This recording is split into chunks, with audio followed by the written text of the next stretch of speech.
This weekend I had the opportunity to go down to Oregon, to Tigard, Oregon, I don't know how to say it, but I got to visit with a few of the guys down at Savage Gym, Adrian Larson, Jaron Kittage, and I was reminded of something that's kind of been going through my brain parts this last week of training. What you're seeing right now is not down there. This is Tuesday's squats, and also in this video you're going to see my deadlifts from Thursday.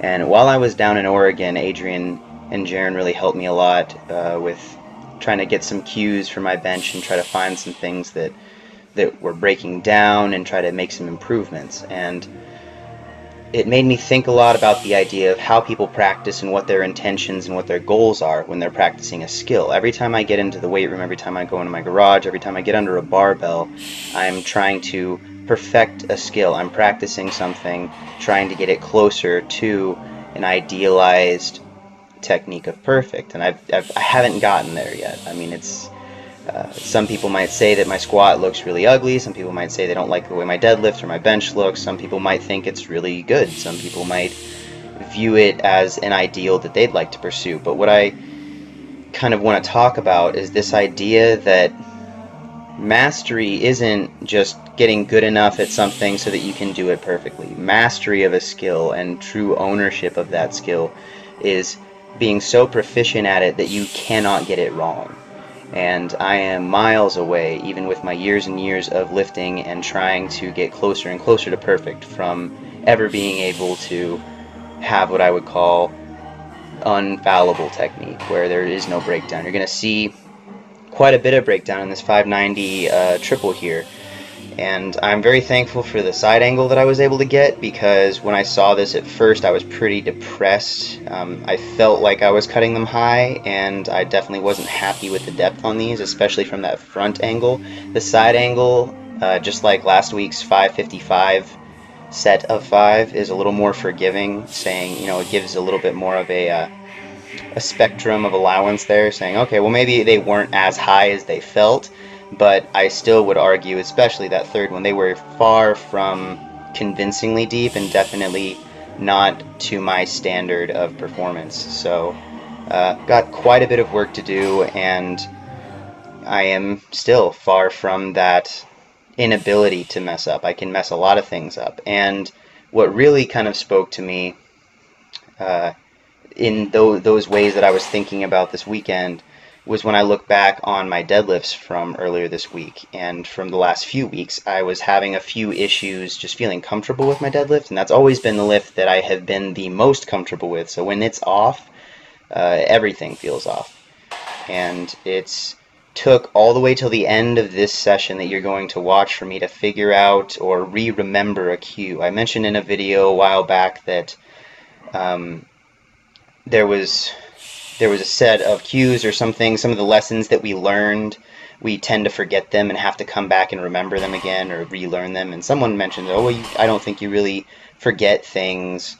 It's just your understanding of it changes. And however you want to say it, there were a couple of goofy things that I've been doing recently in my deadlifts that have been leeching off my ability to perform them well. And I have been having just issues getting my hips in a proper position, feeling tight, feeling like the lifts are going to go the way I want them to. And it's a cue, again, that I mentioned to the guys down at the gym this weekend down in Oregon, where it's crazy. You say these cues to other people, I coach it all the time, and then you just kind of forget it yourself. You look past your own performance, and it's easy to see it in someone else, but maybe to apply the same advice that you're giving to your own lift can be one of the most difficult things to do. And the idea of being patient and smooth and accelerate, it's my favorite deadlift cue. It's my favorite coaching tool that I use, and it's the one thing that it took me these 3 working sets of not feeling very good and not feeling like the weight should feel, I guess. And so you're going to see the 615 for a triple, this is 640 for a triple, and then the top set you're going to see a 675 for a triple that looks better than it felt. I'll say that.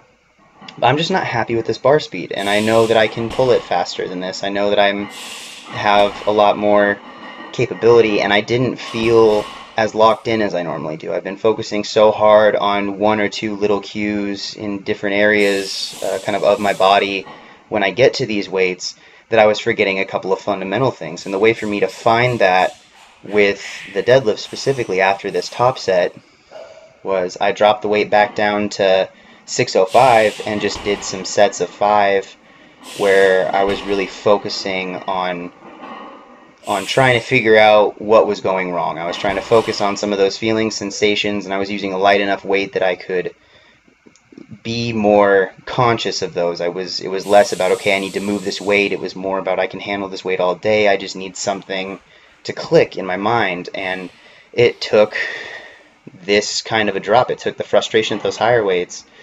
And there was just a bracing cue that I had forgotten, the idea of slowing down my start a little bit to keep a more solid position and then accelerating up. And every single one of these 605 pulls felt way better than anything has in the last few weeks. Even some of the lifts that I've been kind of happy with, some of my sets that I've been content with. I won't say I've been very happy with my pulls as of late, but the cues that I was thinking of in here of staying kind of not forcing yourself to be slow in the beginning, but just slowing down the start enough that you're not sacrificing that position and then accelerating up. And I can just apply that to so many things where just because you learn something, just because you have an idea, just because you have something figured out doesn't mean it's always going to be there. And it is not mastery until you can apply it every single time without thinking about it, without having to worry about it, and it becomes so second nature that it just happens. And so that was kind of my takeaway from this trip. I had a great time with them. I didn't actually include any of my footage in this video. Maybe I'll be able to include some in the next video. I just need to get this one posted because I've been so bad with my upload schedule recently with the whole living situation and everything. The good news is I am feeling tons better. This trip was just what I needed to feel refreshed and kind of find some more excitement. My body weight is finally starting to go back up again. Lane and I added 25 more grams of carbs per day and another 5 grams of fat per day, and so I feel like the shift from the unintentional cut back into getting up to a comfortable body weight is well on the way. So I'm excited about everything moving forward. I am definitely I feel like I am coming out of that valley of the frustration, and just like I predicted, it's starting to paint that higher point, paint that progress a little more brightly than it would have if I had never gone through the time of frustration. So thank you guys for watching. I hope you enjoyed the video. I hope it was informative or helpful to you in some way. And I've got some stuff coming out. I know that Jaren's going to be posting up the podcast that we did, and I'll make sure that you guys have all the updates on that kind of stuff in the near future. So keep tuning in, stay posted, and I will talk to you all very soon. Have a great day.